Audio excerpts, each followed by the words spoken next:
ఒక మొండి పట్టుదల, ఒక క్రమశిక్షణ, నేను అనుకున్నది చేసి తీరాలి అంటే అది కోట్ల మందికి మంచి అయితే పర్వాలేదు, కోట్ల మందికి న్యాయం జరిగేలా ఉంది అంటే ఇష్యూయే లేదు. పేద ప్రజలకు ఎంతగానో ఉపయోగపడే అంశం అయితే అసలు వద్దు అనే దానికి ఎవరికి ఆస్కారమే లేదు. కానీ అదే ఇక్కడ రివర్స్ అవుతే నష్టం.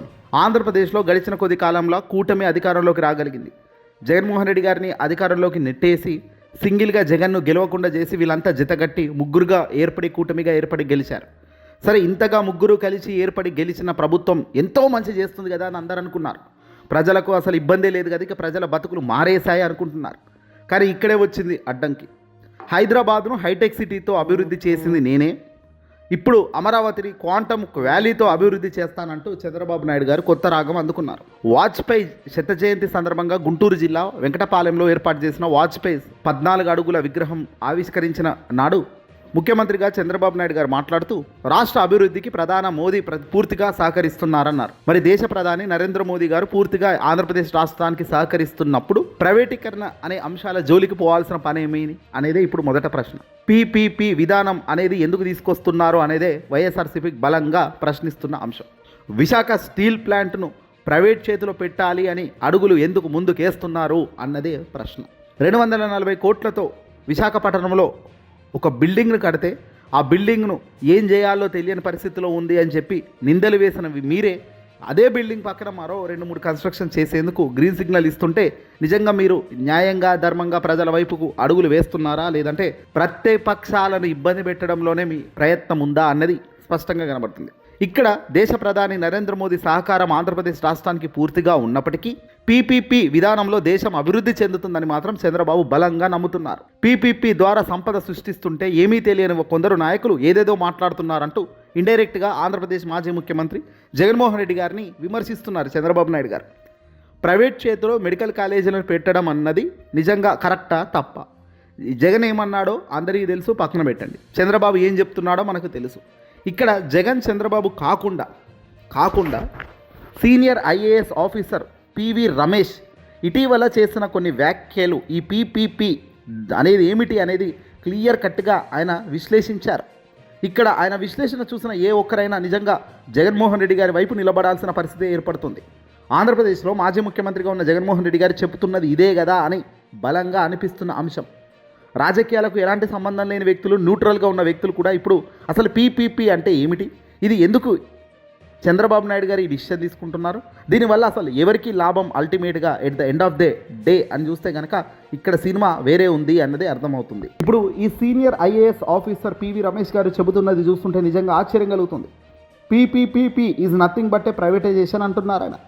పీపీపీ అనేది ఒక వేరే అని వితండ వాదన చేస్తున్న చంద్రబాబు నాయుడు ఎల్లో మీడియాకు షాక్ ఇస్తూ టీడీపీకి చెప్తున్నది అబద్ధం అన్నారు ఆయన.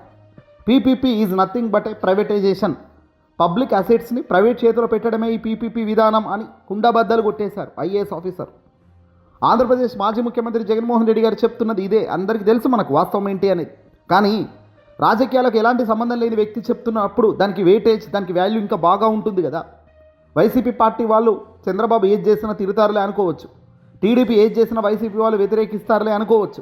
కానీ ఐఏఎస్ ఆఫీసర్లుగా గొప్ప అనుభవం ఉన్న ఈ రమేష్ లాంటి వ్యక్తులు, పివి రమేష్ లాంటి సార్లు ఇప్పుడు చెప్తున్న వ్యాఖ్యలు చూస్తుంటే నిజంగా ఆశ్చర్యం కలుగుతుంది. టోటల్ మెడికల్ కాలేజీల స్కామ్ వచ్చేసి 2 లక్షల కోట్లని ఆయన కుండబద్దలు కొట్టేశారు. ఈచ్ మెడికల్ కాలేజీ అంటే ఇప్పుడు ప్రస్తుతం ఉన్న కాలంలో ఒక్కో మెడికల్ కాలేజీ నెట్ ప్రాఫిట్ ఏడాదికి 250 కోట్లట. అంటే ఇప్పుడు ఆంధ్రప్రదేశ్లో మొత్తం 17 మెడికల్ కాలేజీలు ఉన్నాయి కాబట్టి ఈ 17 మెడికల్ కాలేజీలు ఇంటూ సంవత్సరానికి అంటే ఒక ఏడాదికి 250 కోట్లు ఇంటూ 17 కాలేజీలు అంటే 4250 కోట్లకు ఒక ఏడాది ప్రాఫిట్ కాలేజీలకు. 33 సంవత్సరాలు లీజ్ అంటున్నారు చంద్రబాబు నాయుడు గారు. ఏకంగా 33 సంవత్సరాల పాటు పీపీపీ చేతిలో పెట్టేస్తున్నారు, అంటే ప్రైవేట్ చేతిలో ఈ మెడికల్ కాలేజీలో పెట్టేస్తున్నారు.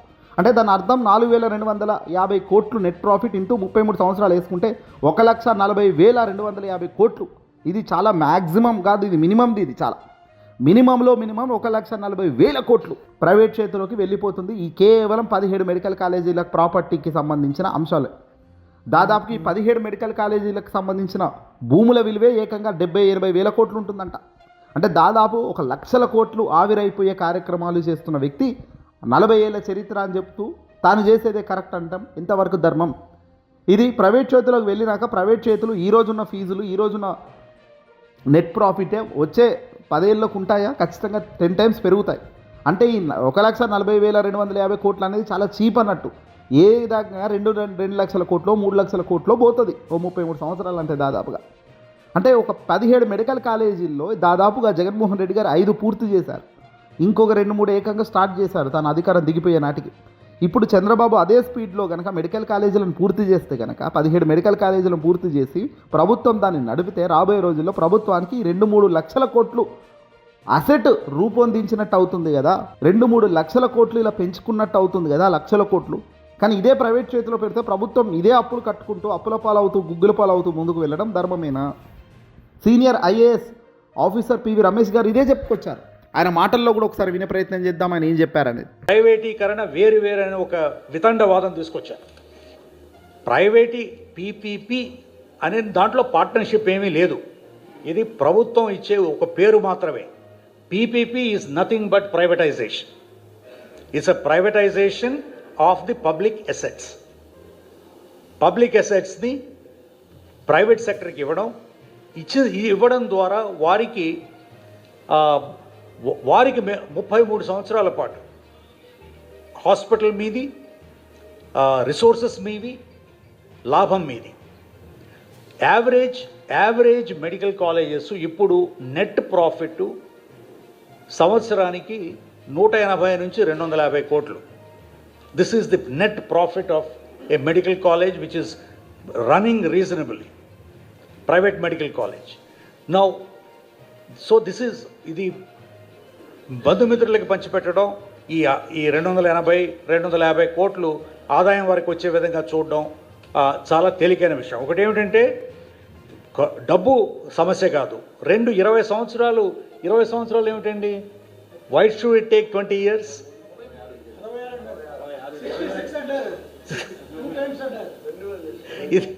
ఇది అంటే అసలు ప్రభుత్వాలు నిర్వీర్యం అయిపోయి ప్రభుత్వం ఇంకా ఏమీ చేయలేము అని చేతులు ఎత్తేసిన వ్యవస్థ కనపడుతోంది. విన్నారు కదా, పివి రమేష్ గారు చెప్తున్న మాటలు చూస్తుంటే నిజంగా బాధ కలుగుతుంది, ఆవేదన కలుగుతుంది. ఇవి కట్టడానికి 20 సంవత్సరాలు 25 సంవత్సరాలు పడుతుందని ఇటీవల ఒక పెద్ద మనిషి చేసిన వ్యాఖ్యలు నిజంగా హాస్యాస్పదం. వైఎస్ఆర్సీపీ పార్టీ అధినేత జగన్మోహన్ రెడ్డి గారు తన అధికారంలో ఉన్నప్పుడు కరోనా కష్టకాలంలోనే 5 మెడికల్ కాలేజీలను పూర్తి చేసేశారు 3 సంవత్సరాల్లోనే. మరో 3-4 సంవత్సరాలు ఈ టర్మ్ కనుక జగన్మోహన్ రెడ్డి గారు 2024 నుంచి 29 వరకు అధికారంలో ఉండగలిగితే మాత్రం పూర్తిగా 17 మెడికల్ కాలేజీలు రన్నింగ్ అయ్యే పరిస్థితి ఉండేదేమో. కానీ ఒక్కసారిగా అనూహ్యంగా ఒక రాజకీయం పార్టీలు మారడం వల్ల, ఒక రాజకీయానికి సంబంధించి మంచి చేయాలన్న ఆలోచన కలిగిన రాజకీయ నాయకుడు పక్కకు జరగడం వల్ల నష్టం ఏ మాదిరి వస్తుందో ఆలోచన చేయండి. లక్షల కోట్లకు సంబంధించిన డీల్ ఇక్కడ ప్రైవేట్ చేతిలోకి పోవడం అంటే ఇది దారుణం కాదా?